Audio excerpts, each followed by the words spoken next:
5 bad habits that are making you lose stocks like a dork. Hey, that's okay. Not really. But we all started somewhere, right? I'm valid, bro. I've got almost 2,000 hours on this game, so let me and my galaxy big brain teach you some basic Smash today. That's right, we have a beginner's guide today. And hey, stick around if you think you're a pro, you may learn something new. With that being said, today's topic is 5 bad habits that make you lose and how to fix them. I used to suck. Really, I did. All these habits I'm going to show you, I did them once too. Don't tell the hot girls, but sometimes I still do some of these. But I'm much better now. I mean, I better be with almost 2,000 hours in the damn game. So let's talk about bad habit numero uno. Throwing unsafe moves often. Everyone loves strong moves. It's what separates the men from the boys. But everyone knows, in every single game, the strongest moves are the slowest. For example.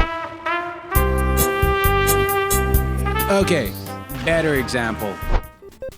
You see the tiny difference between these moves? You see the enormous amount of end lag? Sure, Cloud's forward smash kills super early compared to his tilt, but the chances of you hitting it are extremely small compared to a tilt attack. And these moves leave you super open. You might as well have a sign on your head that says, "Punish me, I'm into it." Relying on tilts to rack up damage is a much better way of playing the game. They're safer, they're faster, they can lead into combos. Sure, they don't kill, but in early percentages, you'd rather deal damage than try to kill off the side anyways. It's not gonna happen the other way around. Habit 2. And this next topic could have an entire video on its own, but I'll go over the basics. Recovering without watching what the opponent does. Some people, I swear, they're freaking bats when they play. When you're off stage, you got 3 things to worry about. 1. Getting back to stage. 2. The never-ending impending doom that we are all going to die someday and life is meaningless and no one will remember a single thing when we die as a species, and what makes us think we'd make it a million of years? The climate is already trying to kill us and billionaires are literally running everything into the ground. And 3. Watching what your enemy is doing. Offstage is a dangerous time. It is one of the disadvantaged states because you can get edge guarded so hard. If your opponent is going out there, you'd better start mixing up your recoveries. It could mean the difference between getting back to neutral or losing your stock stupid early. Ways to deal with jerks out there. If your character can do it, throw out an attack of your own. Recover higher than normal. Recover lower than normal. Anything to mix it up and survive longer. These simple mix-ups will ensure that you're able to make it back on stage, return to neutral, and try to take their stock instead. And if you don't do these 3 things, well, enjoy losing, you loser. Habit number 3, landing with no game plan. I see this pretty often with newbie players, and sometimes I'll see it with advanced players too.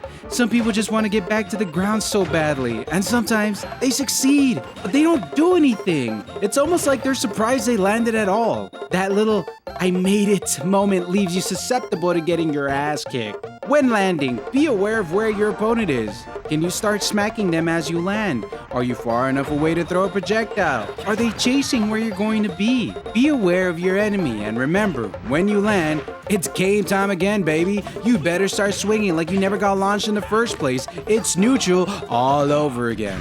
Habit 4. Guys, I still do this one sometimes. It's such a panic option for me. Double jumping back to stage. We've all been there. Every single one of us. The greatest players in the world have tried jumping back to stage immediately after getting knocked off without a game plan. For myself, it's usually a panic option. No thought, I just don't want to play the ledge trapping game, so I opt to go high and I'll get punished for it. You're gonna lose your stock if you're doing this, and if you have a butt recovery, or if your opponent is good enough to follow it up with an easy edge guard to take your stock. Obviously, if they're not punishing it, go for it. But if they do it once, just remember they'll be apt to do it again. So, sometimes taking ledge is better, or working on movement to get around the punish. And lastly, speaking of punish, that's number 5, and arguably the most important habit to learn. This is what Ultimate is. Punishing bad options. If you're taking slaps to the shield and you're not punishing, then put away your controller and destroy your Switch. Honestly, what the hell are you doing with this game? Did you pick up the controller and just say, "Hey, I think I might play as terribly as I can today because I absolutely love being a losing loser"? No? Then dude, punish. Any chance you get to punish, punish. Punish their end lag on unsafe options. Punish their spot dodge by holding out your move slightly. Punish their bad movement habits. Punish if they stay stuck in shield. Punish if they don't even shield. Punish if they air dodge the stage. Punish when they touch your shield. Punish, punish, punish, punish. Get a move in that's going to either rack up damage or take the stock.